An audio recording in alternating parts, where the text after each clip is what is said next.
You're listening to the Escapecast Network. It's For Mac Guys Only, episode number 455 for July 26th, 2025. News on the Fringe. Hey everyone, welcome back to For Mac Guys Only, the show for the Mac community, where we share our thoughts and opinions on current Mac news and events. And joining me to discuss those current Mac news and events, among a few other things, is Darren Davies. Howdy, hey Darren. Hi there.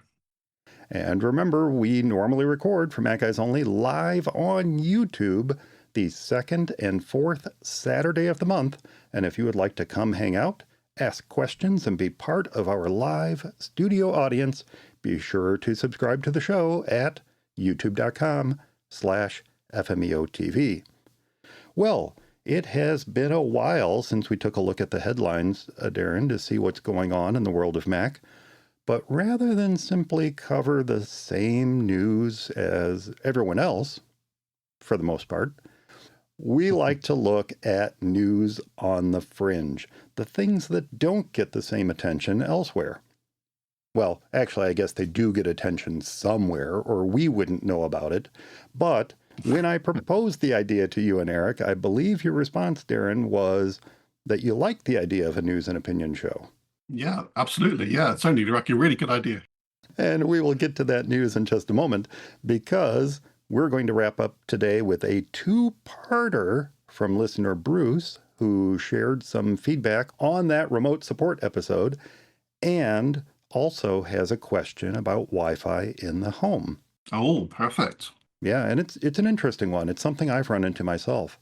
And just to be different, I've got a bit of an oddball essential app that's not an app. Excellent.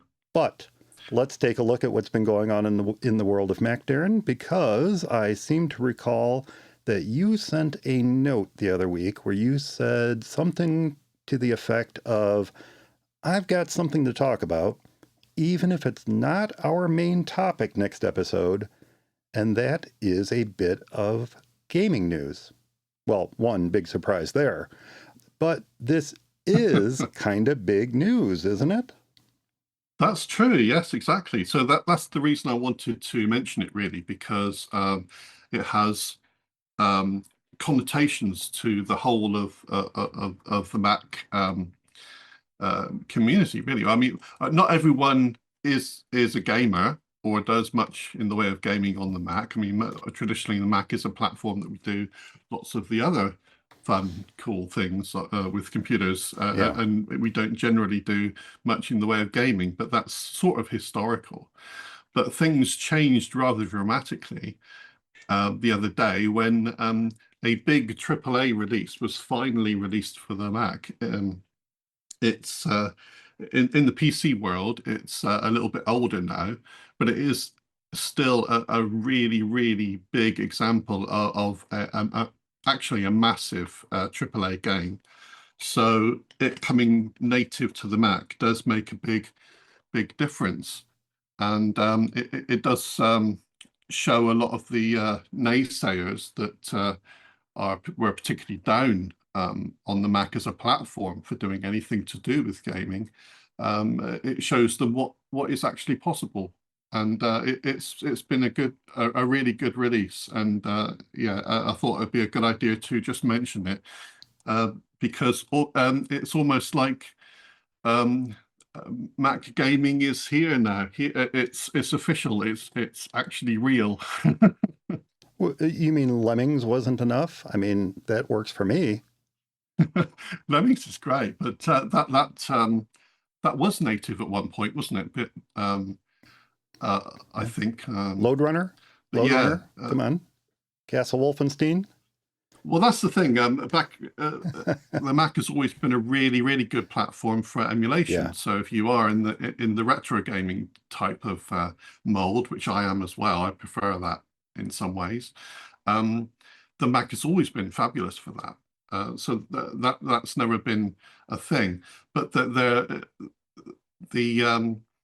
PC users out there are definitely or definitely used to say that not only was the Mac a bad choice to as a platform to buy if you had anything to do with any gaming that you wanted to do, that not only that, but that they were actually saying a lot that the Mac was an incapable gaming platform itself. It was completely incapable of good AAA games, which is why there weren't any for the Mac. And that was entirely untrue.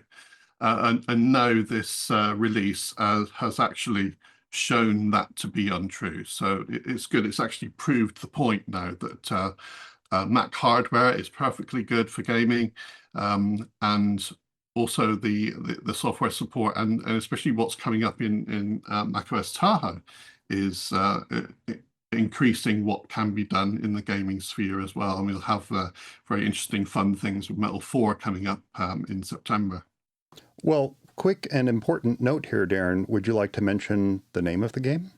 Oh, I forgot to mention what it's called. Indeed, yes. The big title, the big one. It's Cyberpunk 2077. So that is the big new game that's just been natively released for the Mac, and the big thing is now we know we were able to play the Windows version with a few tweaks and using tools like crossover and so on, but we now don't have to do the extensive translation layers like translating 8.6 code to ARM and also translating DirectX to Metal, or trying to. So we got no translation layers anymore. So now that it's running native, we can actually see what the true performance of the Mac hardware is, because it's native code running directly on the chips it's supposed to be running on without any translation layers. So it's really good to see from a technical point of view what's going on to actually run and host the game. So that's one of the big things that does now change the Mac gaming community as a whole, to say this is what's possible now. And it's a good note for other developers to see, oh yes, we can see what the platform's capable of and what's coming down the road for gaming support. So this is likely to lead on to more game releases and more importantly, more AAA support from developers, because it almost became, in fact, no, it's not almost, it did actually become number one in the charts. In the Mac App Store, you mean? In the first day, not just in the Mac App Store, but in all the other stores it's available as well. So it's on the Mac gaming list. So not out of all games, but out of the games available for the Mac, it instantly went to number one pretty much. So it shows that there's sales there, there's sales potential. We should probably point out this is really not the first, as you describe, a AAA game to be released for the Mac. There have been plenty throughout the years. That's right. Yeah. There just isn't any consistency. In other words, the large developers don't or didn't necessarily see the dollar signs when it came to putting resources into developing for the Mac as a platform. Yeah. And I think one of the things that has potentially led to these development houses changing their mind are some of the things that have been happening behind the scenes, not only with Steam, and yes, games being able to easily be ported over to other platforms like Linux. Like Linux, yeah, that's fed right into it. Yeah, absolutely. That certainly fed into it, but then also, as you rightly pointed out, Apple's efforts to make it easier to port games over to the Mac. Yeah, and Apple's been instrumental. Do you happen to know if the developers of Cyberpunk 2077 took advantage of these tools, or did they go off on their own direction, or how did they get to the point where they were able to release it for the Mac? Well, it's funny you should say that, because that's what I was just about to say, which is great. That's great perfect, minds. Perfect. Great minds think alike, indeed, yes. So, yeah, well, the first point is that the all the assets and all the shaders, I know the shaders have to be rethought about, recompiled and so on, and possibly reimagined in some ways for, that's the big work, the shader work. Mm-hmm. But they do have all of the assets they've already developed for the Windows version of the game. They have all the textures, they have all the game assets, they have all the library, they've got example code, they've pretty much got already 80 to 90% of what you would need to create the game on the Mac, and it's just the last 10% that's always been the difficult bit. And a lot of developers have thought in the past that it's really hard to do that last 10%.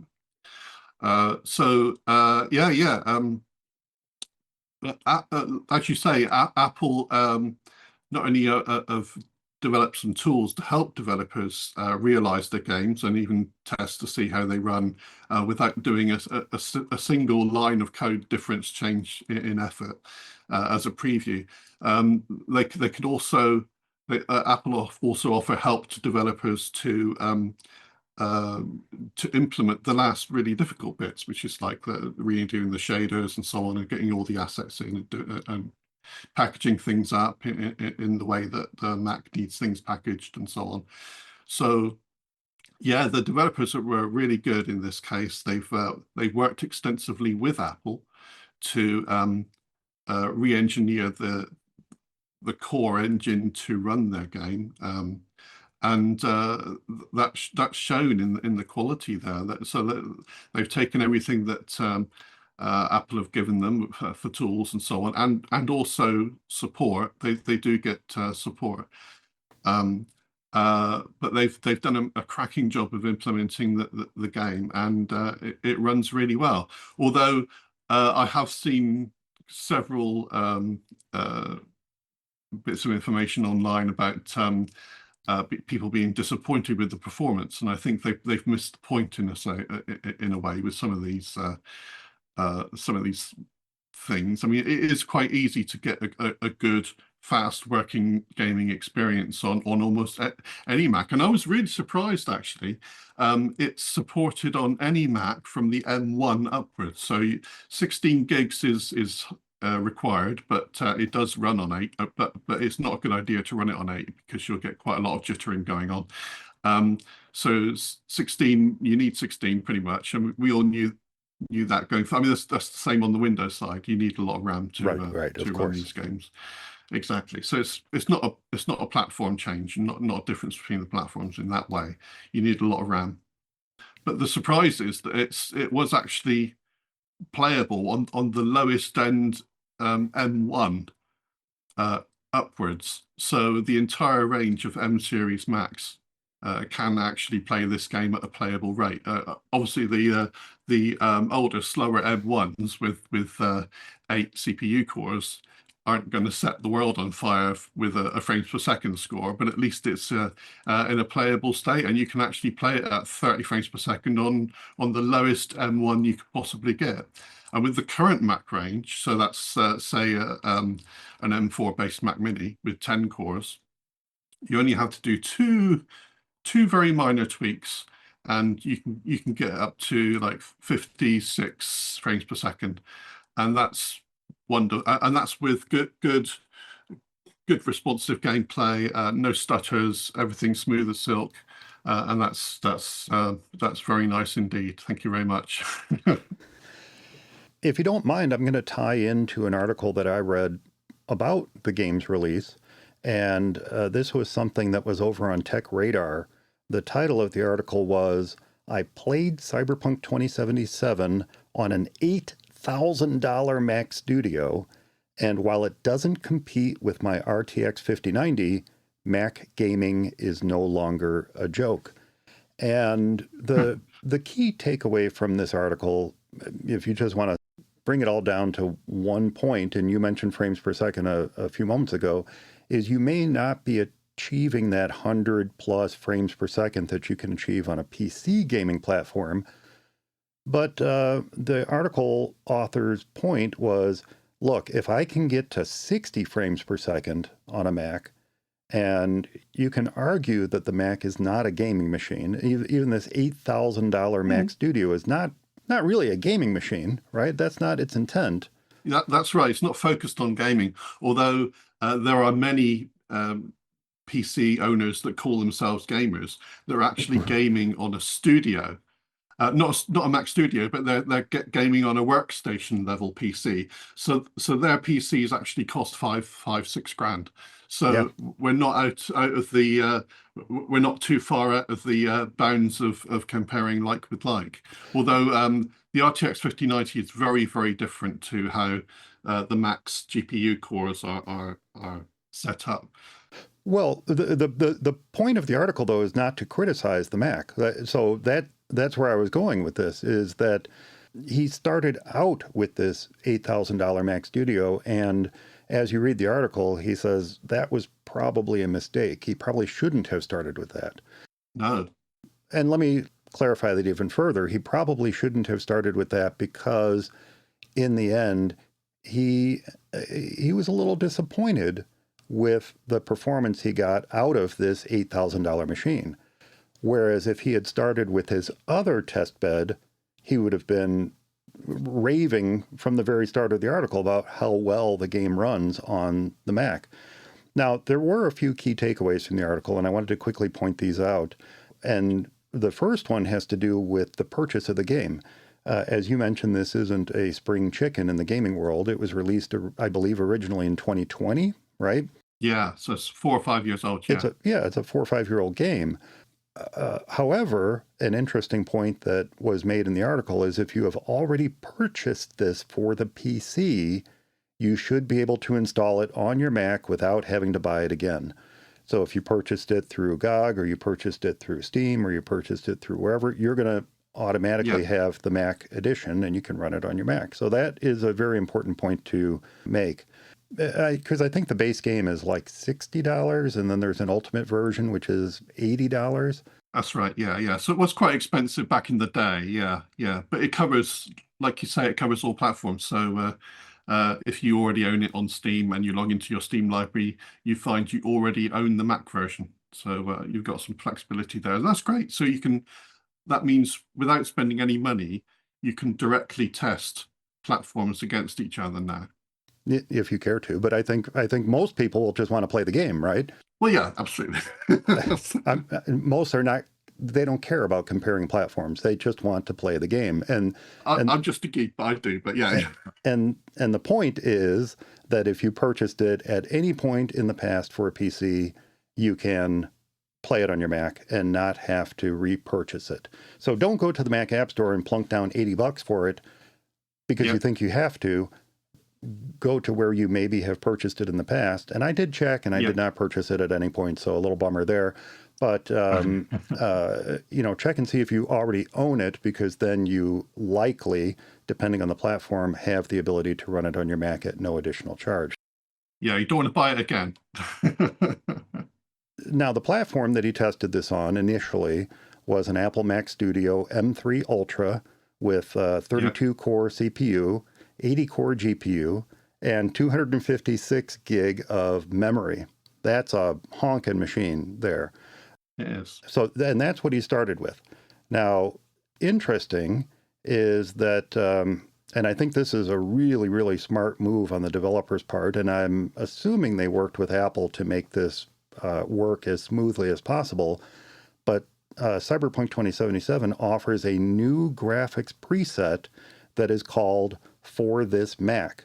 And that, if you select that setting, should give you the best graphics and performance for the Mac or MacBook or Mac Mini that you are running the game on.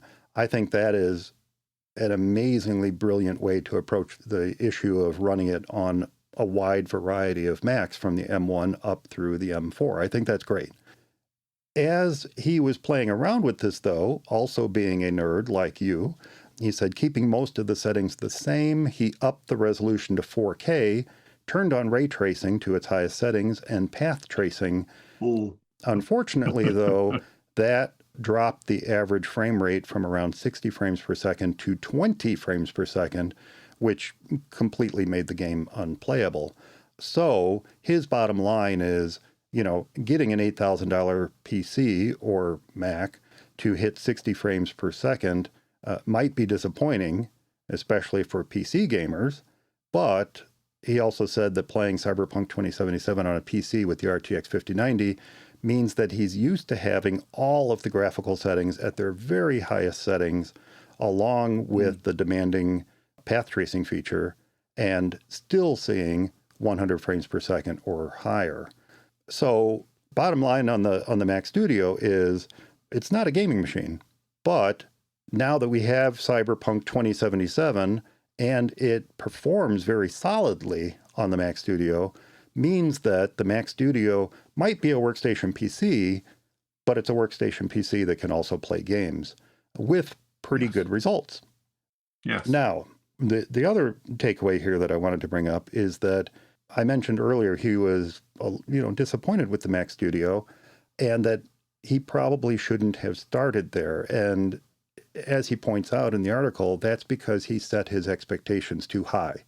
You've got an $8,000 machine, your expectations are going to be through the roof that it's going to run spectacularly. And the resultant frames per second that he got as he enabled more and more features, and you can read the article and you'll see very, very nice charts in the article where he shows the frame rates or frames per second that he got based on various settings. It's a really well thought out and informative article if you're interested in that sort of thing. Oh, absolutely. I definitely want to be jumping into that one. But I think it sounds like he made one of the mistakes that a lot of testers have made in effectively using the settings not as optimally as they could do for the Mac, because they're used to tweaking their settings for an RTX card, which, by the way, cost many thousands in itself. But they don't think that the approach for giving you the best gaming experience and the best frames per second, it's actually a slightly different approach on the Mac. You don't approach it in the same way as you would on an RTX card. So that's there's a difference there in how you approach the settings. And I think a lot of people that do this testing, they've got their settings a little bit wrong. Right, but stop apologizing for the Mac. I hear you keep defending the Mac, and that's not the point of this article. The point of the article is not to tear down the Mac. The next point I was going to make that was made in his article is that, yes, his expectations were too high with the Mac Studio, but when he tested it on a MacBook Air with very, very low expectations, he was able to get 30 frames per second using the For This Mac setting. And with a little bit of tweaking, he pushed upwards of 70 frames per second. That's not bad for a $1,200 notebook computer. And even more so when you consider that the MacBook Air does not have active cooling. It has passive cooling. And so one of the concerns there is if you do push it too hard, you're going to melt your machine. No, you're not going to melt your machine. It's just going to throttle back and your performance is going to suffer. So the takeaway from this article to me is that it's a really, really nice rundown, tons of explanation of the tweaks that he made to find the balance of performance to graphic fidelity, while also touching on things like that I believe might be a little unique to the Mac to a certain extent, like spatial audio and the benefits that it brings to gaming. When you use the AirPods Pro. And HDR support, of course, yeah. And that's the other thing. It's famously difficult to get HDR working on the PC side of things, but it's laughably loud easy to get HDR, a good HDR result on many Macs, because it's all built in and already supporting HDR before you even click the icon. Whereas on the PC, there's a lot of things you have to do to give you a good HDR result. So I think it's a fantastic article that everybody should read. I'm going to link to it in the show notes. Cool. Allow people to go through the process that he went through to determine how to make Cyberpunk 2077 run just a little bit better on your Mac than it already does if you just use the For This Mac setting. So it is big news. And I think as more developers adopt this type of technique of saying or understanding that they are developing for a different platform that has different hardware capabilities, that they need to truly adapt to that platform and include things like the For This Mac setting to give people the best experience possible as they play the game. So, really, really good article. it's early days now. The For instance, developers already do have to do that exact thing. Say, for instance, they're porting their game to the Nintendo Switch. That is a different approach in how the developer works to the strengths of what that platform can do.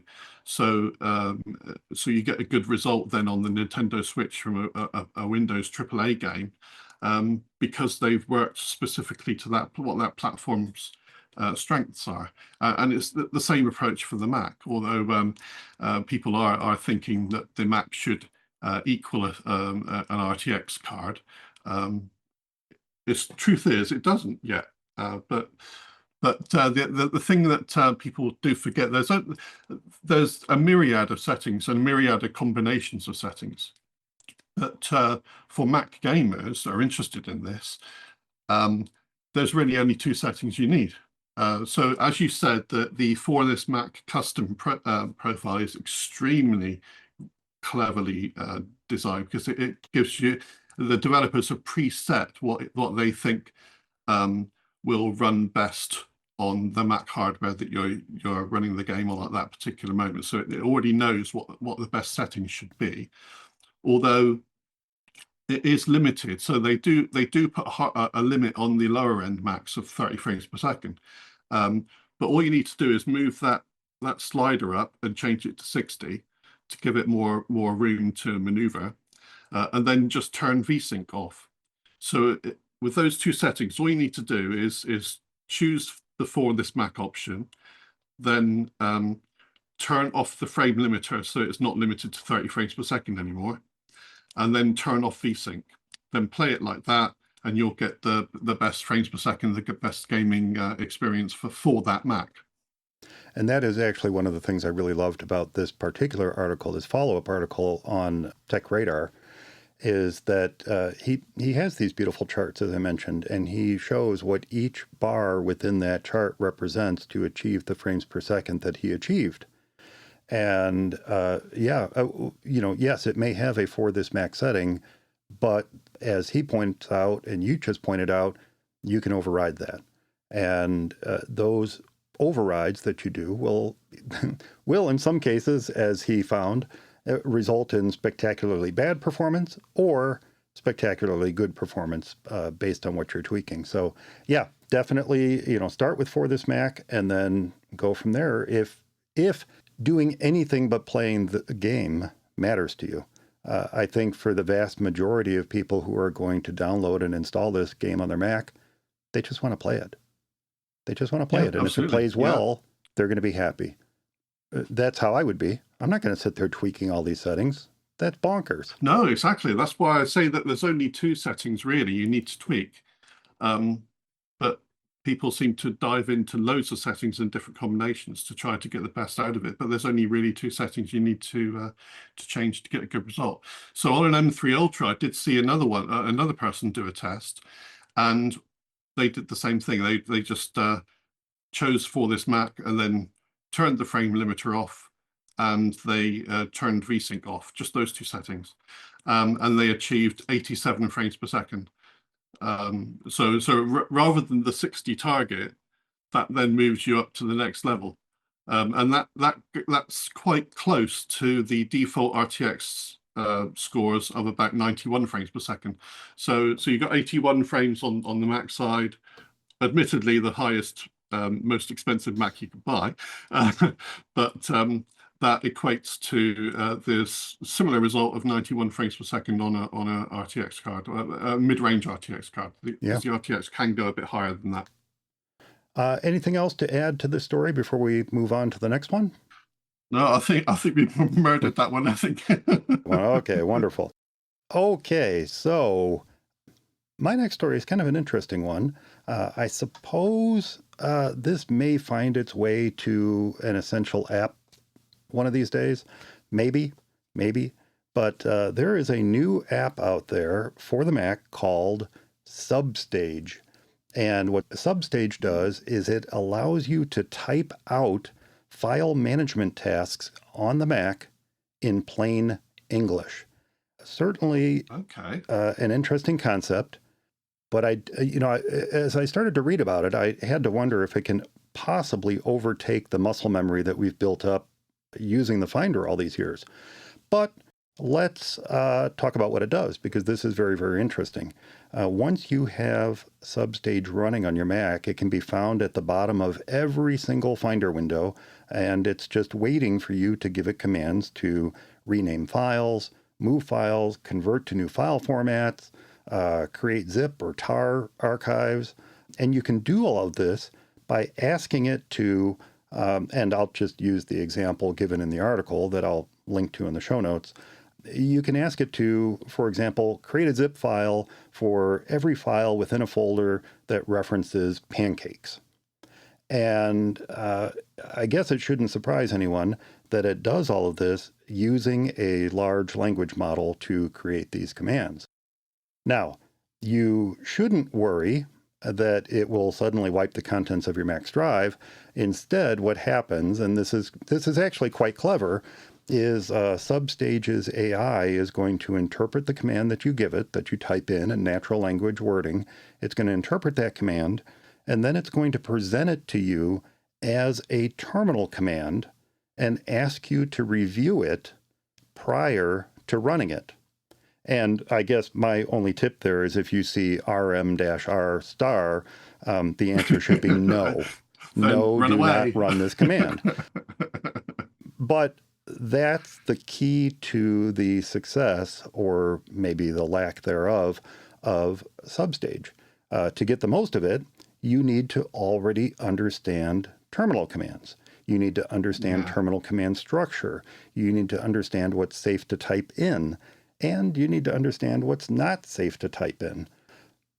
Because if you don't, and you give Substage permission to go wild by just saying yes to whatever pops up, you're going to hope that the latest Time Machine backup worked on your Mac.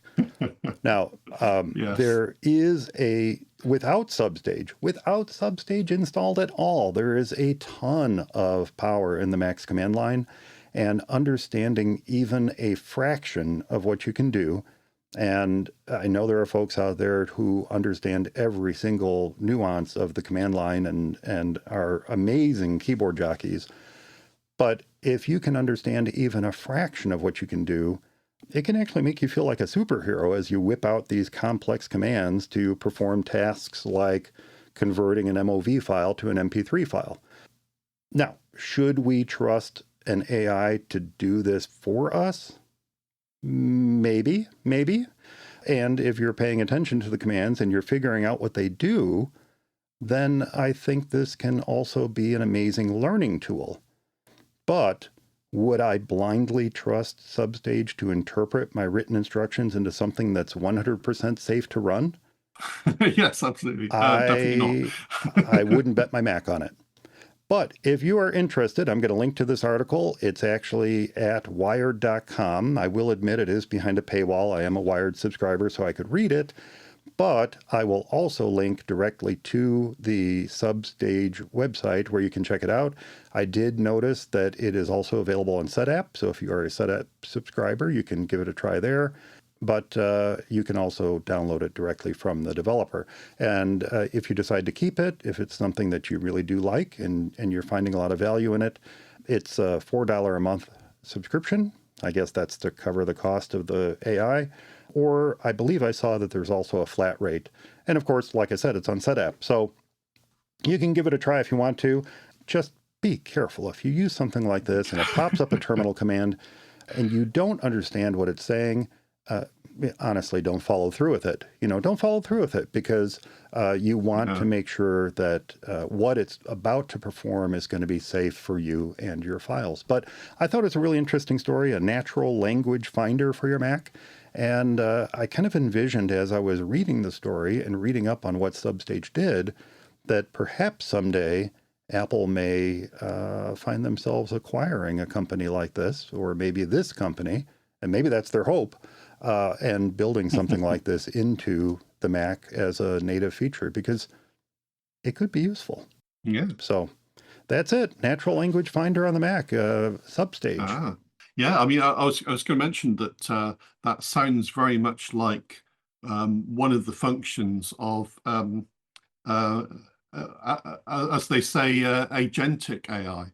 So not just using an LLM to parse commands, but actually have your AI, well, whichever AI you choose, take control of your computer on your behalf to do things, including file operations and so on. So agentic AI sounds like just a follow-on of what this is touching on as well. And we may find that this sort of thing ends up part of future operating systems down the road, as you say. Oh, and I did just clarify, I looked it up just now as I was talking here. If you run your own large language model on your local machine, or if you already have an API key for an AI model that you use all the time, then it's a one-time fee of $30. So it's $4 a month to use it after the trial, or if you are, if you already have a large language model installed locally, or you subscribe to a different service, then it's just $30 flat for Substage to get that installed on your Mac. So there you go. What is your next story, Darren? Well, mine is potentially controversial. There's two aspects to what is currently going on in the UK at the moment. We have a bill that's been passed. I believe we call it a bill as well as you guys in a way. We can call it the same thing, which is now requiring age verification on a lot of sites and a lot of things that adults would normally dive into at some stage. Yes, age verification, it's become a big thing. It's only sort of happened sort of today/yesterday, so it's very, very recent. So I think it's possibly going to catch a lot of people off guard, a lot of people by surprise when they discover what they've actually passed in a bill and what it actually means in practice, because I don't think they often do know what they've agreed to. And I was worried when I first read about this bill. I didn't think it was going to go very far, although it has actually passed. So it's actually happened now, which is quite scary in a way. Because I was hoping that it wouldn't be implemented in the way they had suggested. And it looks like they have done it entirely the wrong way, which means that now age verification is done on a per site, per item basis, with lots of different companies trying to verify ages in lots of different methods and lots of different ways. And your age verification data is stored in lots of different companies' little databases and so on, and it's ripe for attack and data breaches and all sorts of nefarious, horrendous things to happen. So I haven't verified my age with any of these services yet until I discover quite who's behind the age verification implementation, because like I say, everyone's implementing their own, and they're all partnering with different companies doing different ways of verifying your age. So it's all, I'm afraid, a complete mess, completely as predicted by when we first learned about what the bill would actually mean in practice. We thought that if it was implemented in this way, it would be effectively a disaster zone. And that's what we've got as of today. Yeah. And I believe, the big part of the issue is, as you pointed out, privacy. In order to verify your age, you're uploading identification of some sort to verify you are who you are and you are the age that you say you are. And that information is being, at the very least, scanned and potentially stored somewhere where we may not want it to be stored. And those storage locations are, as you said, ripe for hacking. And with so many different companies out there attempting to stick their toe in the water of this age verification pool, we just don't know who we're working with any given site that is asking for this verification. And I believe you said in an email that you sent me that Reddit is already asking for this verification. Yep.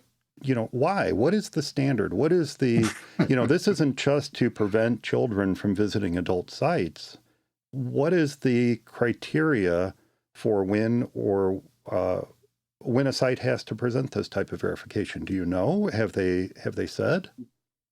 Well, yeah, I mean, there's various criteria. I mean, it's as you say, it's not just adult site content, which is, although that is one of the main parts of the bill, to prevent people who shouldn't have access to adult sites from being of an age where they are legally able to.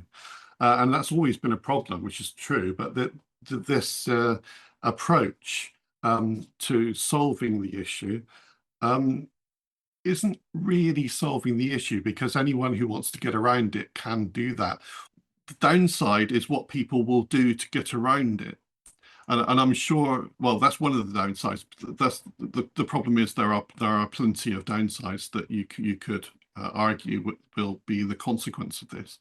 But one of the downsides is that the first thing many people might reach for is a VPN. Which isn't a problem in itself. That's actually legitimately, perfectly fine, legitimate, use of a VPN to access content. The only problem is many people, I'm sure, will not want to pay for a VPN, which is what you should do, because your entire trust of everything you visit, including all of your financial situation, everything, it goes through your provider. So unless you entirely trust your provider, i.e. your VPN provider, you don't know what's happening behind the scenes.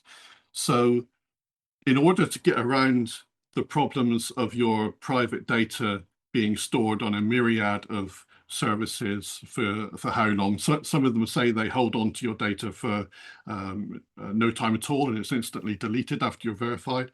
Some of them say they hold on to the data for a while. Some say, oh, we retain this for 10 days. And I'm like, well, why? Well, why do you need to keep that for 10 days? There's an opportunity for a problem there. But those wanting to get around it and reach for a VPN, I think many people will be tempted to use a free VPN, and often the free VPNs are bad in themselves, in that they siphon off all your data. They try to inject code into your browsing to put ads in where there weren't ads before, that then pass on to the VPN owner instead of the provider of the page. So ad injection.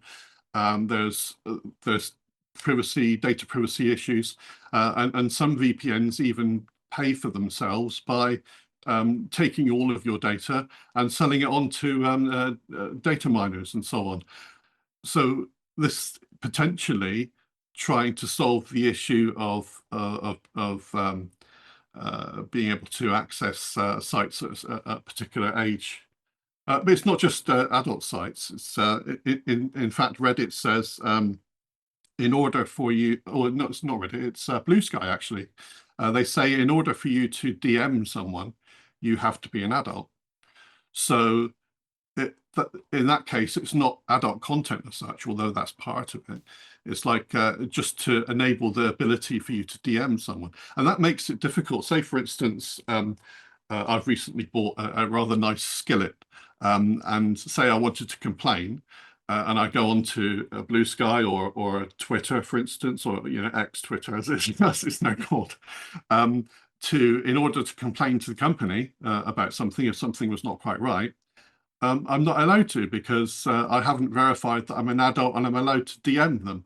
So just sending a direct message to someone is now deemed adults only, almost, in a way. So it's all getting to be rather a spider's web of a mess to try and climb out of. And I think many people will be tempted, rather than to actually go through all of these separate verification sites and services, that they'll be tempted to just jump on the first free VPN that they can find, and they might find themselves in trouble. Some of the free VPNs run in countries with their own laws, for instance, their own privacy laws that don't count here.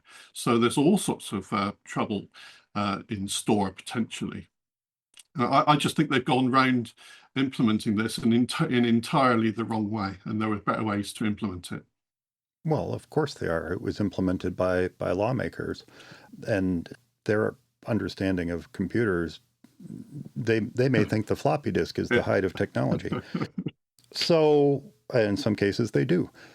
Indeed. Yes, VPNs, paid or not, the Tor browser, there are, we're not encouraging people to bypass the laws, but there are ways to do it. And, let's be honest, kids who are attempting to visit these sites are most likely savvy enough to know the techniques to bypass it anyway.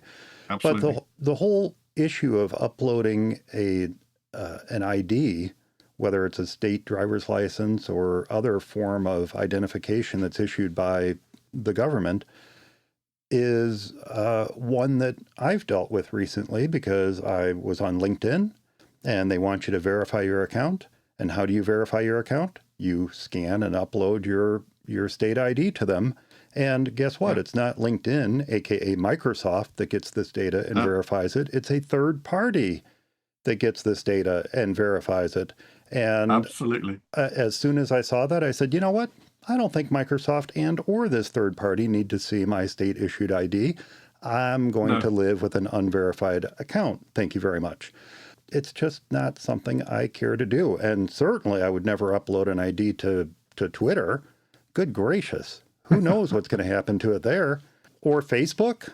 So who do you trust? I mean, and if we can't trust some of the largest tech companies that are out there, how can we trust all the little rinky-dink companies that are out there like these that we've never heard of who want us to send them our identification and verify our age? So, yeah, it is definitely a mess.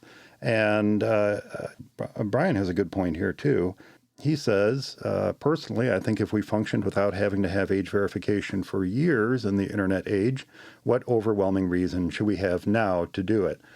I mean, to be honest, we do need some sort of protections in there to protect minors, definitely. Yeah.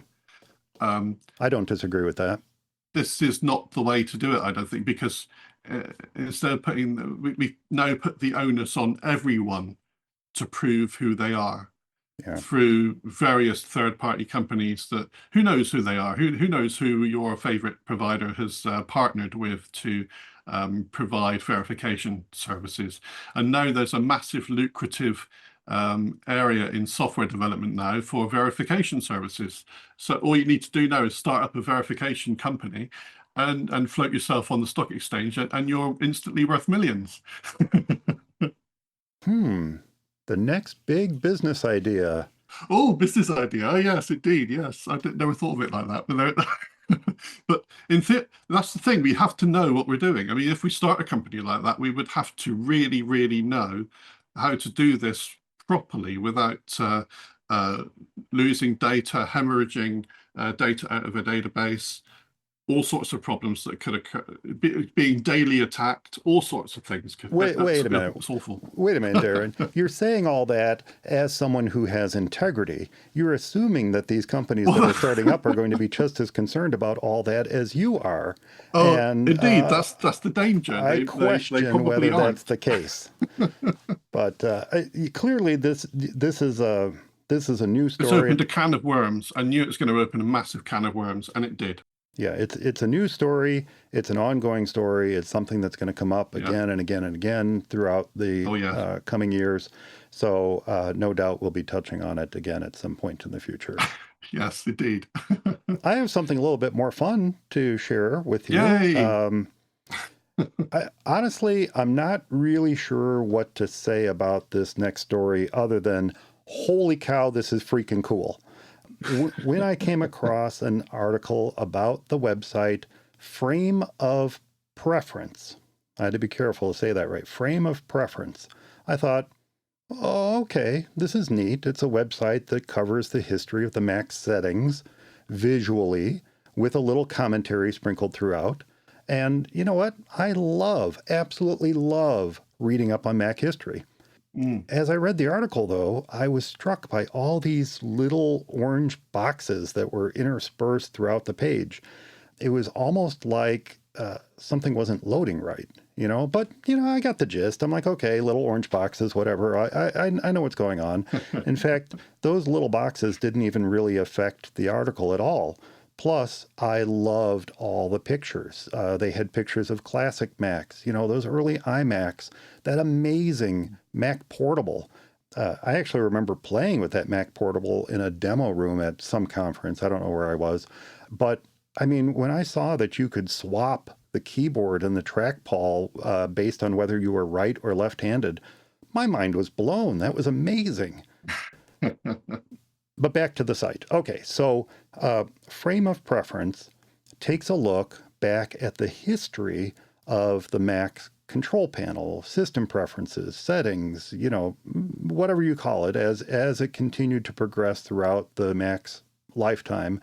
The name has changed, but it starts looking at this with the beginning, back in 1984, with the original control panel that was put together by Susan Kerr, including genius. And this is amazing. I love this early control panel feature, the ability to waggle your mouse around to create your own custom desktop pattern.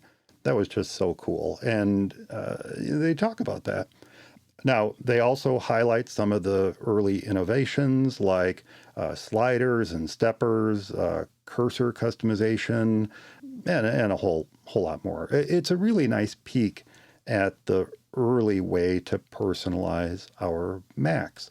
But then we move on to 1986, 1987 with a refreshed sidebar, improved accessibility, and features that still exist today, even if they're known as a different name, like close view. Then we move into the 90s and the introduction of color to the Mac. Amazing color on the Mac, right? Blown, yeah. Well, that also brought color to the control panel.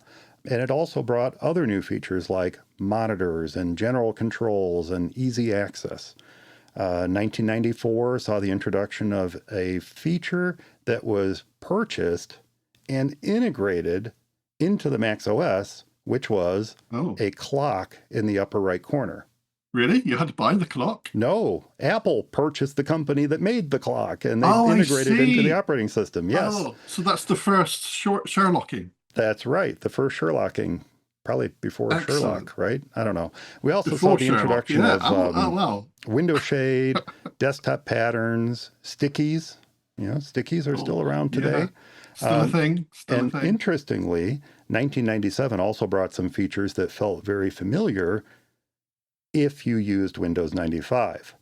Yeah, Apple wasn't exactly at its best at this time, and aping features of their closest competitor probably seemed like a good idea. But we also got the control strip. And, the control strip still kind of lives on in the Mac in the guise of the menu bar icons in the top right of the screen. So, there you go.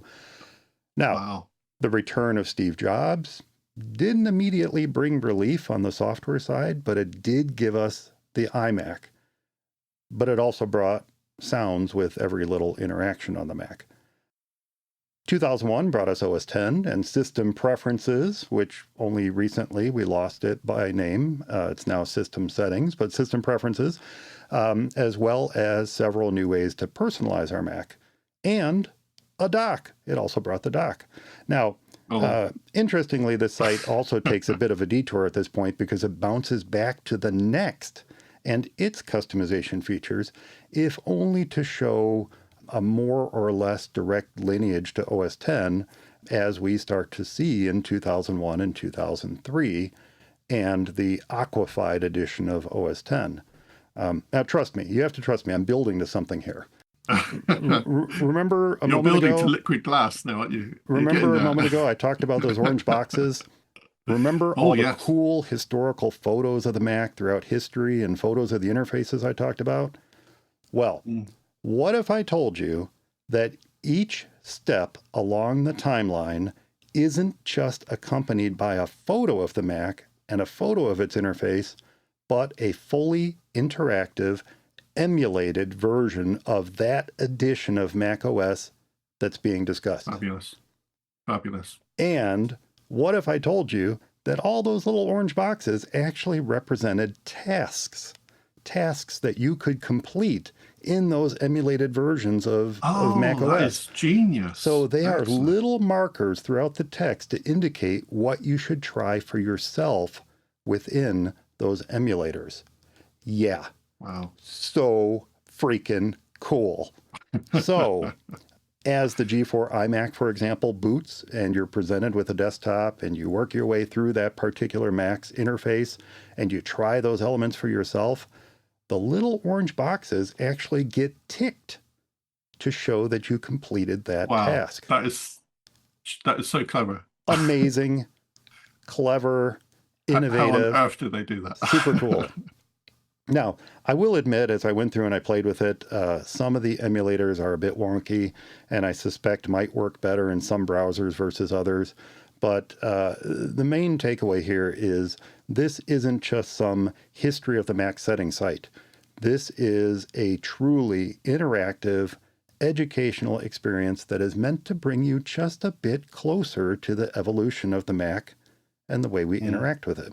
Now, for that reason alone, I highly encourage everyone to visit Frame of Preference and try it for yourself. And a link for Frame of Preference will be in the show notes. So very, Fabulous. very cool. Yeah. I'll definitely be diving into that myself because one of the things that I've never even seen or especially not touched is the Lisa. I'm fascinated by i.e. that being the forerunner to the very earliest Macs released in, as you say, 1984. But just before wait for then, my fun news. Wait for my fun news, Lisa. Darren. Oh, there's fun news. Okay, yeah, Mhm. that's the next one. That might be We're the next thinking along one. the same lines again, yeah. Yeah. But before we get to fun news, did you have another story you wanted to share today? Oh, there is one, and it's the UK government again. Oh, But in no. this case, it's not so bad. What's happened is the UK government have finally figured out that requesting Apple to remove encryption and allow people to not only be able to track what's going on for UK citizens, but also track through Apple everyone else in the world that uses Apple services was never going to fly. So the UK government have finally backed down over their insistence on a backdoor being put into iCloud. Mm. And I think, again, as you alluded to earlier on, those in the government aren't entirely, or they don't have let's just say they don't have a good history of understanding anything to do with technology whatsoever.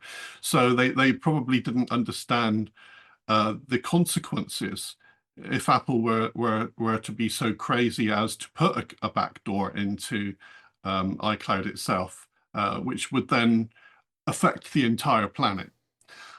So I think the UK government have finally understood the implications of this, and they've backed down, and they say, well, we're not going to ask Apple to do this anymore. So hooray! Hooray.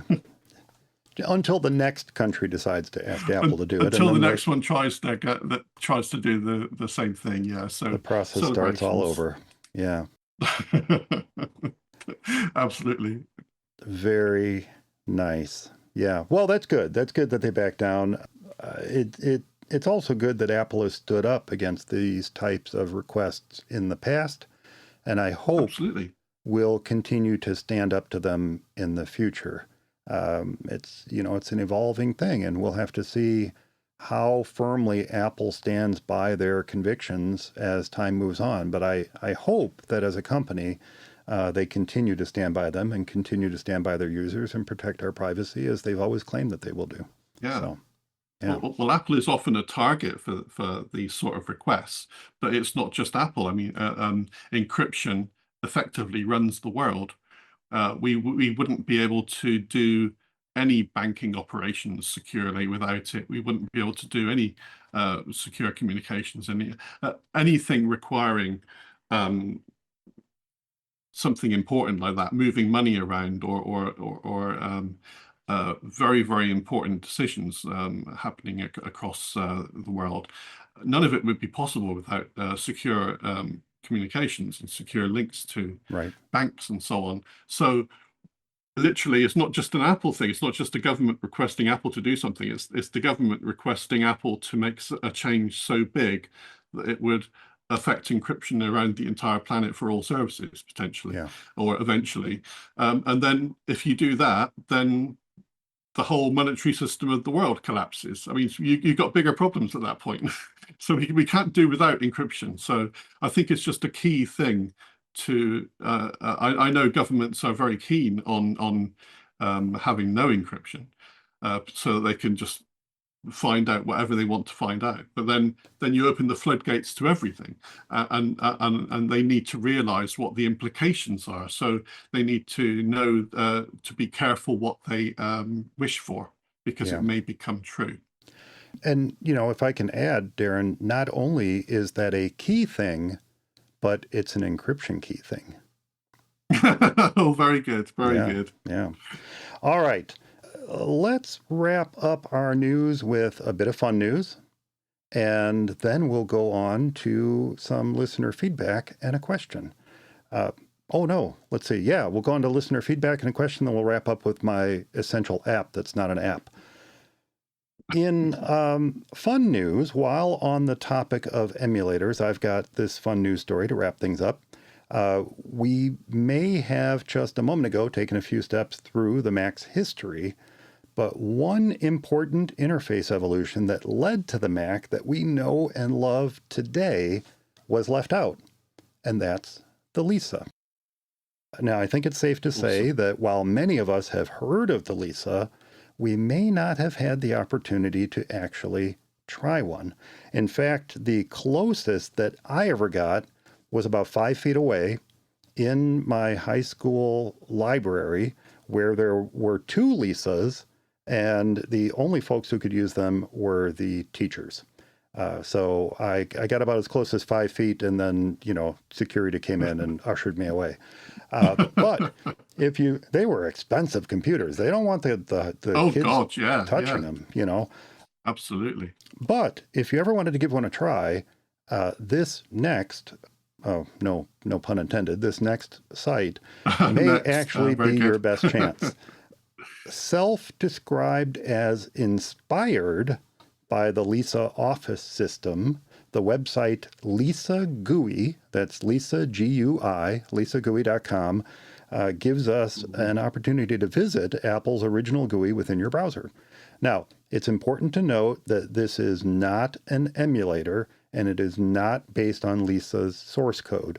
Instead, it is probably best described as a loving recreation, if you will, of the Lisa experience. It's actually based entirely on historical information, screenshots, and various websites and related projects. So it won't be perfect. And it's made very clear that this is an alpha release that will contain bugs. But I am very excited to see how the site progresses, because it has been promised that more applications are going to be added to it as time goes on. Now, as you play with it, you're going to immediately notice that you've been given the option to install Lisa GUI in your browser's local storage, or you can simply give it a go by clicking Try Lisa GUI. The advantage of installing it is that any changes you make to the files or settings are actually going to be kept, because they're in your browser's local storage. So that's actually very cool. And even if you're trying it out, I noticed that there is an app, an app you can run within the interface to install it once you've started working with it. And then there's also a handy way to restart the Lisa GUI that wipes it of all changes and reloads it from scratch. Now, I will admit that right now there isn't a whole heck of a lot that you can do with Lisa GUI, but there is an icon editor, there's a bounce demo, and there is a puzzle game. So, what more can you ask for? But I do think that the real treasure with this site is being able to see how much influence the Lisa had on the Mac. Yes. Up to and including the bulging wastebasket, it was called a wastebasket, when you toss your files away. And I should probably also mention that if you would like to explore the Lisa settings, going back to our previous story, if you'd like to explore Lisa's settings, the Preferences panel is just a click away. Now, before you do anything, don't make any assumptions about how the Lisa works. Absolutely be sure to open the file, read me first, and, read it. Read it. Now, if you've been itching to give the Lisa a try, and I know, Darren, you just said a little while ago that you have, check it out with the link in this week's show notes. lisagui.com. Very cool. Very cool site. Excellent. Yeah. So, what did you think about this week's news stories? If you have any feedback or would like to share a favorite story or two from the past week, drop me a line, Mike@ForMacEyesOnly, or leave a comment in the show notes for this episode, and we will share your comments here on the show. Next up, we got a little listener feedback, Darren, on our remote support episode. This is from Bruce in Victoria, British Columbia, Canada, and he wrote, for remote support, another alternative that I'm sure you've tried is to use Zoom or FaceTime for a video call and then simply point the camera at the Mac or the iPad. And the same thing can be done if you're trying to get support for an iPhone by pointing the iPad at the iPhone or what have you. I have even set up the iPhone, he says, on a stand for longer sessions. You know what, Bruce? Easy solutions like this are often the best. And if I'm being honest, yes, I have actually tried this. And I've done that very thing, and it works well. Especially when you're in a situation where you need to see their phone. You're trying to explain what's going on, and that explanation is just not making it through for one reason or another. Sometimes being able to see it is the best course of action. And if you can simply point the phone to a camera and say, there, that icon that's purple and green and is shaped, in a circle and is in the top right of your screen, that may be enough just to get them to that next point in the discussion of helping them solve the problem. Generally, it works really, really well. As I said to Bruce in my reply, the biggest issue that I've run into is the person on the other end not keeping the camera steady. But that is where Bruce's suggestion of dropping the iPhone into a stand comes in. So what do you think? Have you done that, Darren? Have you used the camera on a phone or iPad or Mac to support another device? No, I haven't. You haven't? Really? You've never done that? I've never done that. No, oh, man, it's all remote desktop. I do that from time to time. Wow. I have been tempted in the past, especially because before iPhone remote control came out, which I've forgotten the name of again. Here we are. What's it called? iPhone mirroring. Before iPhone mirroring came out, then the option just wasn't there to help someone with their iPhone. So in some cases, I would have been tempted to say, just point your phone at the camera. Yeah, why not? Which would be valid. Yeah. Sometimes you get in desperate need, and so I haven't been tempted to try the hold it up to the camera because that's quite tricky. And of course, now as an addition to that, it's not on my Mac because mine's not new enough. But the newer iMacs, the M4 iMacs, and some other machines, I think possibly some of the laptops as well. They've got desk view mode in the camera now as well. So you can have two streams. You can have a video of yourself straight on, and you can also have, because the camera is such wide angle, right. It's able to also show you a view of the desk. So you could put the phone in front of you, or maybe because iPhone mirroring doesn't support the iPad yet, right. You could put an iPad in front of your iMac. The camera effectively is looking down, even though it looks like it can't possibly look down because of the angle. But this desk view mode is a possibility to help someone out with a problem on their iPad if they just place it in front of their iMac and turn on desk view mode. Yeah, absolutely. Yeah, Desk View is just another nice extension to Bruce's suggestion, because it gives you the ability to see that device and not have to hold it up to the camera. You could just keep it on the desk and enable the desk view Shaky. as long as your Mac supports it. So yeah, that's another great way to do it. But it is, like I said, it's an extension of what he Yeah, suggested. it's an option. It's an option. And then having a nice stand. Yeah. And he brings up a good point, and something else that I haven't tried, although I was standardizing on FaceTime remote desktop control. I've not tried to do the similar thing through Zoom, remote desktop sharing and control as well. So you can do that sort of thing through other services other than FaceTime are available. Yeah. So yeah, it would be interesting to try that actually, especially with say a Windows user, to try a remote desktop session with them with the camera and a remote desktop control session, but through Zoom instead. That could be interesting. Yeah. Bruce had a question. Now, I'm going to start off by saying it's kind of long. I'll need to get through all of this. And I don't believe that either of us can necessarily provide very specific support to the hardware that he's asking about. But I do feel as if we can provide some general support, at least for the overarching problem that he's experiencing. So let me get through his question, and then we can kind of talk about this for a moment and see what you think. And I actually have some real life experience with the very problem that he's having, but in a slightly different situation. So here's what he wrote.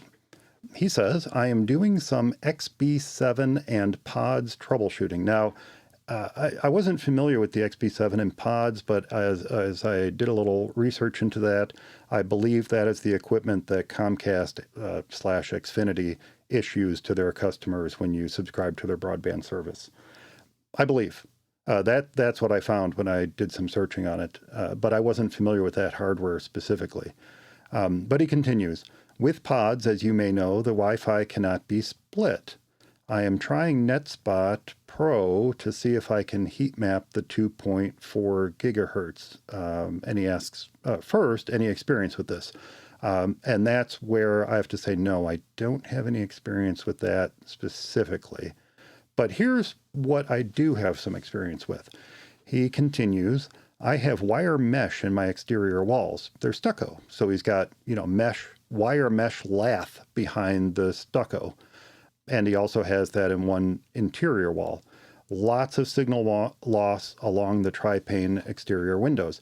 Yeah, because that wire mesh, add a little commentary here, that wire mesh basically turns every room into its own little Faraday cage.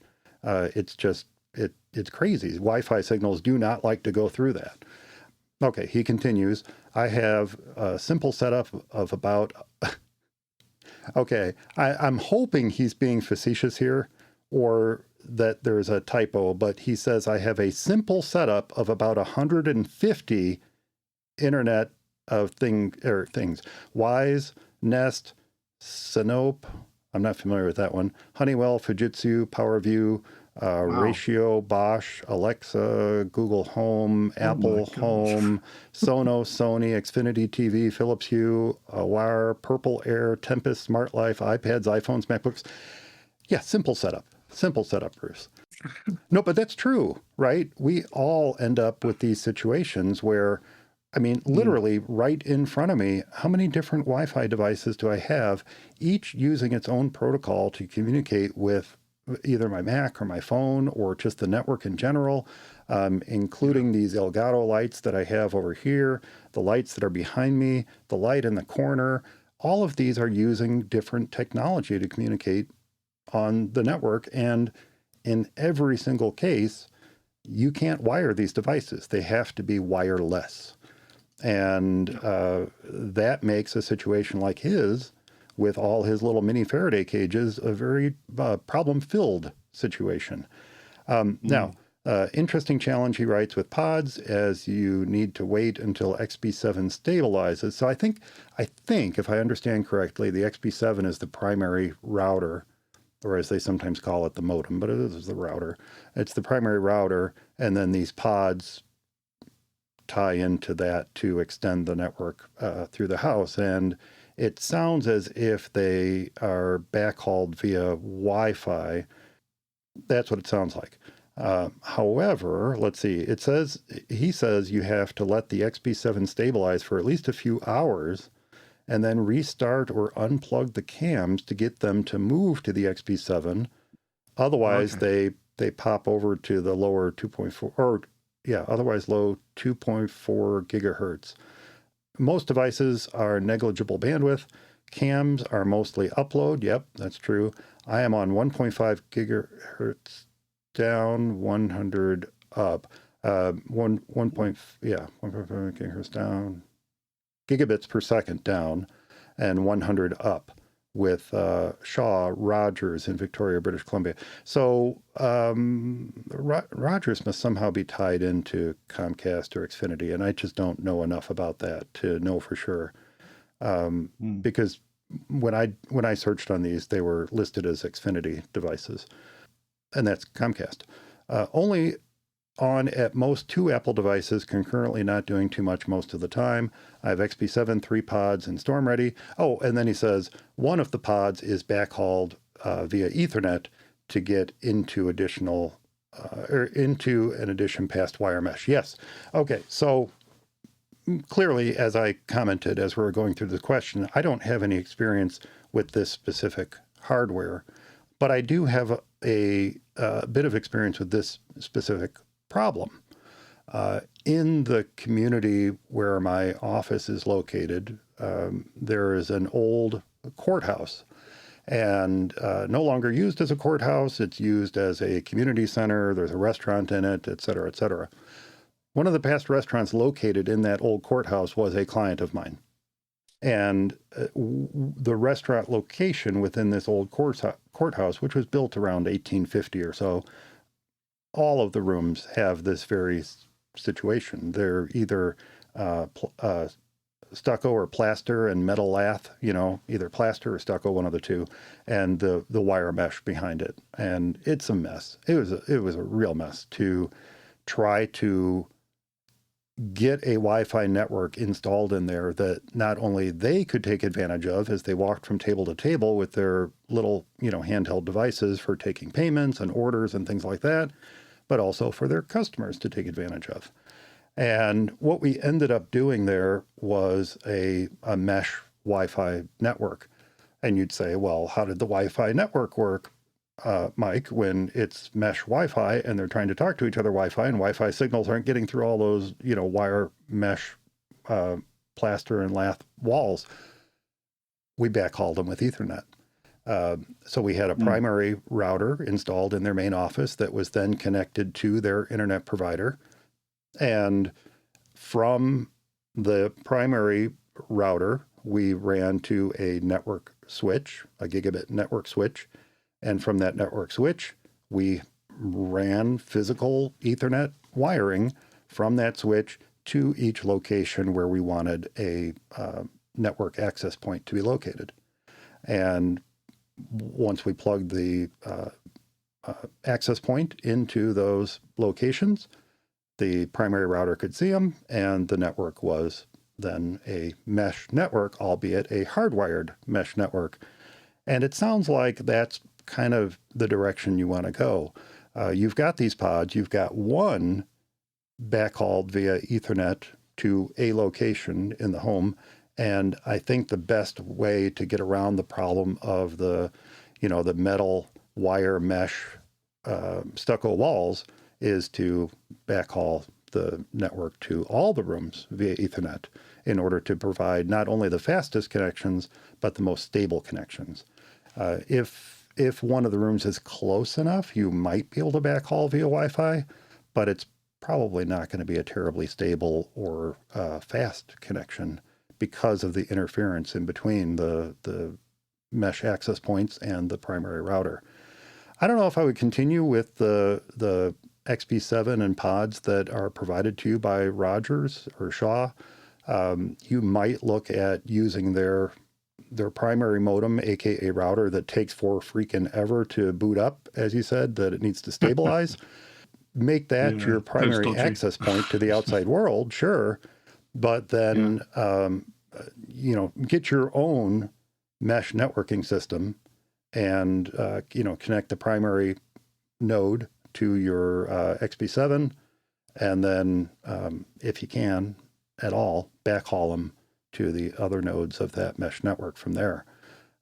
You will be, unless you go into the settings of their modem, their router, and you explicitly say, effectively punching a hole in the firewall and saying pass the outside internet directly to my internal router. Unless you do that, you're going to be in a situation where you're what they call double natted. In other words, two local private networks, one feeding off the other. In my experience, that's never been a problem. I've never had any issues doing that in simple local private networks that I've set up in homes or small businesses. The double natting works fine. And it saves you a little bit of hassle, and it does add a little extra layer of security because your router, your modem by the service provider is and has a firewall in it, and then that is protecting your local internal network. You're not passing the live public network to your internal one directly. You've got that little extra firewall layer there. I don't know. What do you think? Yeah, it's funny when, because I've got experience of a couple of those type situations. When you mentioned just a small number of IoT devices, as they're known, only 150. I mean, well, I mean, only 150. Yeah, it is a nightmare. It's difficult when you've tied that in to your network, and often IoT devices only want to talk over 2.4 gigahertz. That's one of the things I've done here in my illustrious pad here. You guys would probably think of it as a condo. We just call it a flat here, so just a normal flat here, pretty much. But so I've only got one access point, so it's very, very simple to cover the whole area. Right. And so it's really easy, and we don't have Faraday cage walls or anything like that, so that's good. So the signal goes everywhere, so it's great. But I have had to split my networks SSIDs because there's one thing that tends to happen with quite a few devices is they're supposed to figure out which thing to hook onto, whether to hook onto a 5 gigahertz signal or a 2.5 gigahertz signal. But often they can make a mistake and they'll fail, and you'll end up with 5 gigahertz capable devices on your 2 gigahertz network, and vice versa. Or the other ones trying to get onto the 5 gigahertz network, and they can't because they don't support 5 gigahertz. So then they get stuck and they can't go anywhere. So in this particular setup, I've split them off so that I set all the IoT devices to only go on the 2.4 gigahertz network, and all the fast capable devices can be told to join the 5 gigahertz network only, so they never go onto the wrong network. And also going on from that, you can set up a specific, not like a guest network as such as you would for a guest, but you could set up a further network purely for IoT devices. So you can say all of my home network stuff, devices often that want 2.4 gigahertz only, that they join their own network and they're not part of the main network then, which is quite nice, because sometimes you might buy a device and you're never sure who the parent company is and what they can see on the network if they go back through the device. There's all sorts of hacking incidences of areas where people have been hacked on their main network because their IoT devices are on the main network rather than on a segmented network, a special IoT device network. And so that's the first bit about splitting networks, which I think is quite useful, but now may be becoming less useful as devices get better at figuring out which band they can attach to. They make less mistakes now, perhaps. So maybe I don't need to do what I do anymore, but I've just got into the habit of having it set up like that. But also coming to the other point of the of the question was what do you do in the situation where you've got limited connectivity or a larger place? And I did have very good results, as you say, with the backhauling of Ethernet in a way, but I used an entirely different method. So this was in an old hotel, and it was grade 1 listed with very thick walls. So we had issues with coverage issues, but also where the main network point came in to the building was not where we wanted the access points to be for coverage for the building. And because of the age of the building, obviously we couldn't do any changes to the building at all, including moving where the internet effectively came into the building. So that was off the cards as well. So we were like, oh, well, what do we do now?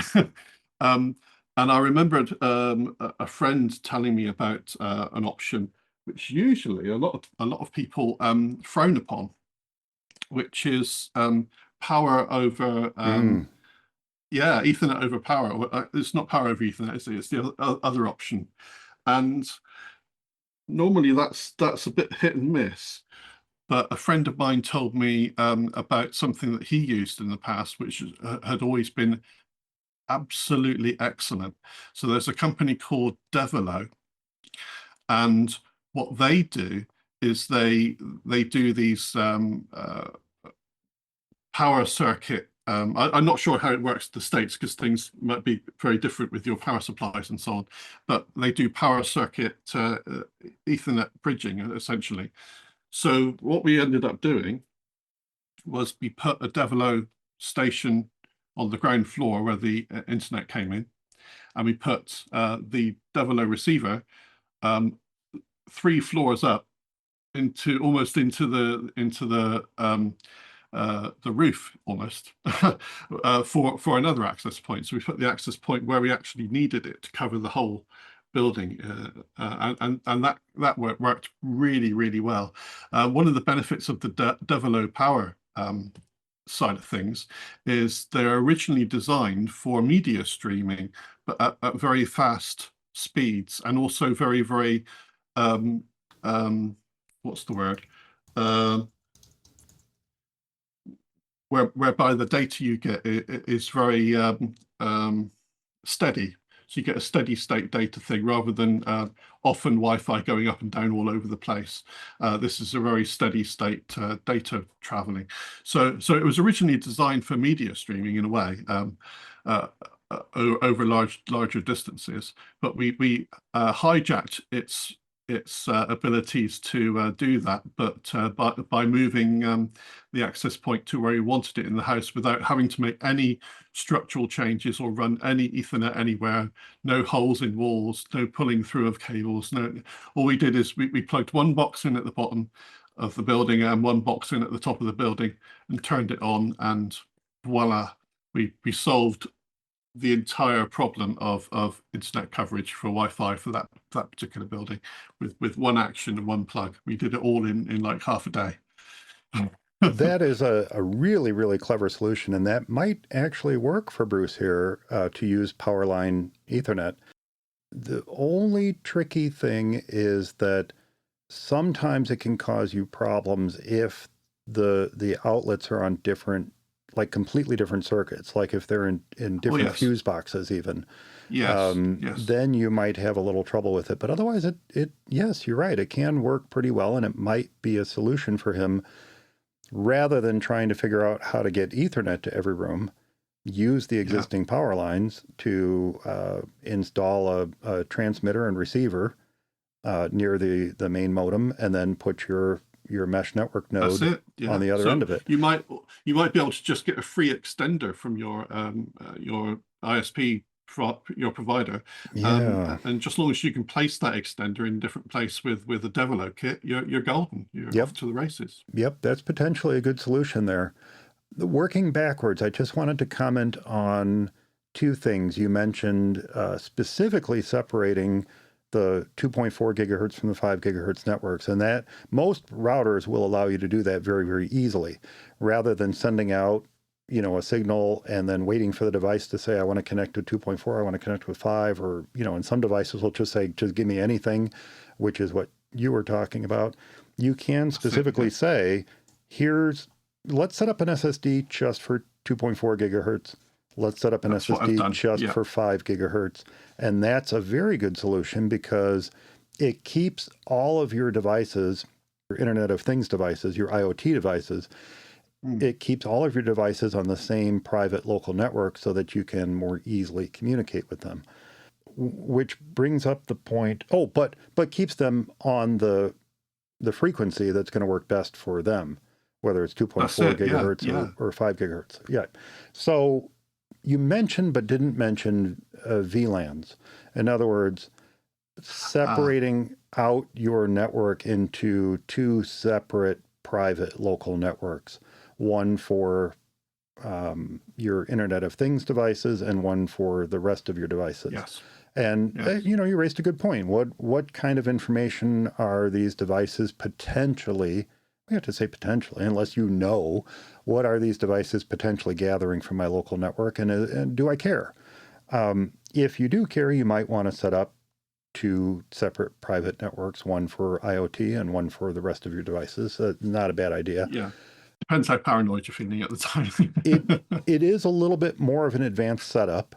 And one issue that you may run into if you don't set it up quite right is now I've got my iPhone and the fancy dancy app running on my iPhone, and the iPhone's on my private network, the one that I want my devices on, and the Internet of Things devices are on the other private network.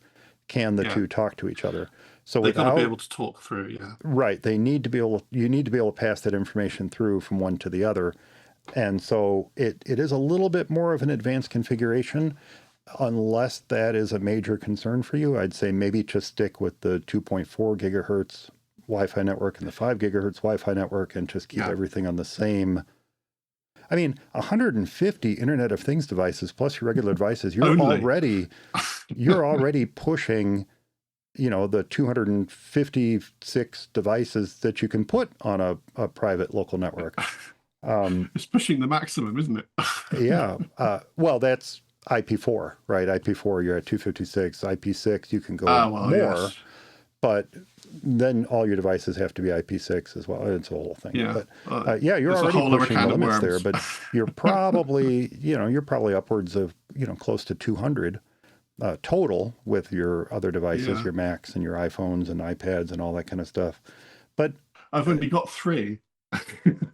And then the third thing I wanted to mention is just a little bit more of a comment, because when you were talking about that building with the thick walls, I remembered that I had a horrible flashback to this courthouse situation, and that not only was it the wire mesh, plaster lath walls, but there were also these incredibly, remember, it was the courthouse and jail for the county. So it had these incredibly thick exterior walls. And on top of that, there was also a room that was used partially by the restaurant, but there was also a room where the original jail cells, which were constructed out of these steel plates, was located. So that was also a problem. So all these things kind of contributed to the idea that, we're not going to try to wirelessly mesh this network. We're going to backhaul Ethernet to where we want the Wi-Fi access points to be and go from there. These are all great suggestions. And, I'm kind of liking your last one there, Darren, where maybe consider the Powerline Ethernet. Give it a try. Consider the Powerline Ethernet for those pods. And see if you can get them to where you need them to be so that you get a nice strong signal throughout the house. But when it boils right down to the core problem here, that wire mesh and the stucco walls, not good news. Not good news. Not at all. No, in that building example, it did work out really well, because where the internet came into the building, and we put the initial, the main Devolo unit, we could then wire from that, because it's only a short distance, into all the kit that needed to be wired at the bottom of the building, but then separate out the Wi-Fi side of things and move that right up to the top of the building through the connection to over the power lines. So we ended up with a wired situation on the ground floor where the internet came into the building, and then a wireless solution at the top floor, which then covered the rest of the rooms and everything else. So it worked out perfectly. So Devolo is a really good potential solution, and it's one of the better not power over Ethernet. What do you call it? Ethernet over power. Power line Ethernet. Yeah, power line Ethernet. Power line Ethernet. Yeah. That's the one. Yes, it's one of the better solutions for that. PoE is different, but power line Ethernet. Yeah. Yeah, not PoE. It's not that one. It's the other one. Yeah. You might be using PoE to power those cameras, but that's we're not going to start that conversation now, Bruce. We're going to end it right here. But we're already quite complicated. We're already quite complicated, and obviously this type of solution requires a little bit more discussion. And it sounds to me like you're very comfortable pursuing some of these solutions yourself. But if you're not, seek out the help of a nice local independent tech shop, and see if you can sit down with them for an hour or so and just discuss your situation and see what kind of suggestions that they have too.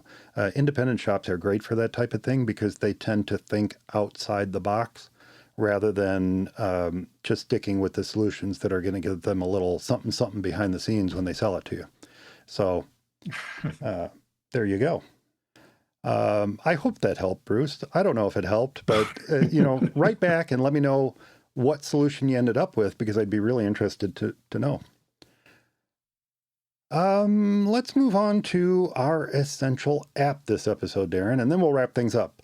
Now, as I mentioned earlier, I'm taking a little bit of a different route this episode because what I'm about to share isn't an app as such. Maybe you could think of it as the original app for sharing knowledge, but it's a book. And it's a book that I came across in my usual way. I was stumbling about the interwebs looking for info on something completely different, but boy, oh boy, is it a cool book. And so I wanted to share it with everyone, not, I guess, as an essential app, but as essential reading. The book is called The Secret History of Mac Gaming, Expanded Edition. And it is written by game historian and journalist Richard Moss. And this book pulls from roughly 80 interviews with influential figures from the early Mac gaming era, and then goes on to explore the Mac's place in history and as the platform that influenced so many games that were yet to come.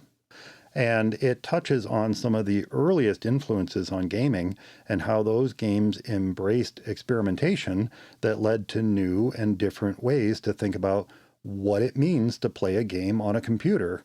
And of course, that led to games like Myst, for example.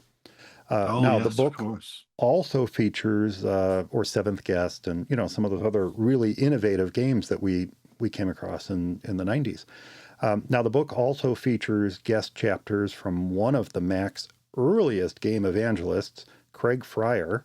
It features a foreword by Seventh Guest co-creator Graham Devine, an icon gallery, which is really super cool, and it also features a ton more, and it's all wrapped in this gorgeous 1-bit blue and yellow 480-page hardcover with a color-keyed bookmark ribbon. Now, it's $42, $42, and at the time of recording, it was on sale for only $35. Now, the book is well deserving of a place on any Mac lover's bookshelf.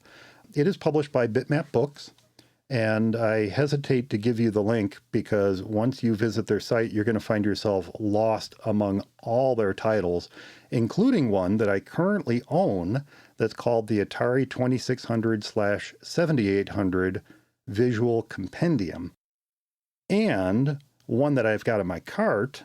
I know, it's dangerous, but there's one in my cart called the Sinclair ZX Spectrum, a Visual Compendium.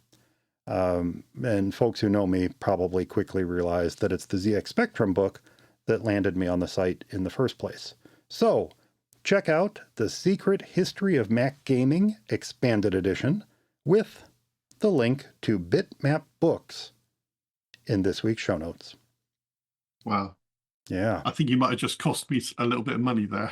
I definitely cost me a little bit of money. The Atari Visual Compendium, I actually purchased. Oh, nice. I purchased that from Atari. I wasn't even aware of Bitmap Books at the time I purchased it. I thought it was something put out by Atari, and I bought it directly from them. But then I found out that Bitmap Books exists, and they are, oh my gosh, they are absolutely gorgeously bound, come in a slipcase. All these books, the ZX Spectrum Visual Compendium. ZX, wow.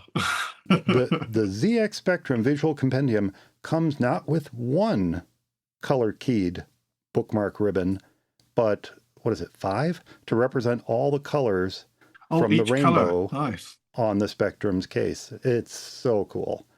Anyway, this particular book, which is the Secret History of Mac Gaming, just as gorgeous as all the others. And like I said, it definitely deserves to be on the bookshelf behind me right there. So check it out. Link in the show notes. Wow. I know which websites I'll be going to. Yep.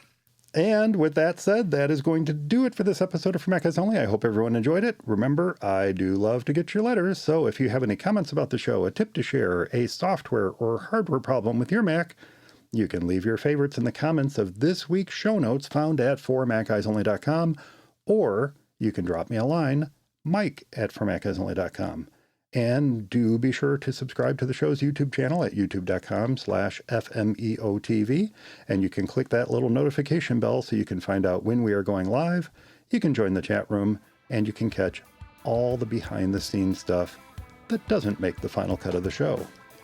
Hey, Darren, what's the best way for folks to get a hold of you? Yeah, no worries. If you want to email me on Darren@formacguysonly.com, I'll be very interested to see what you have to say. Absolutely. Thanks so much for listening, everyone. Thanks to Darren for joining me this episode. Stay subscribed, and we'll talk to you next time.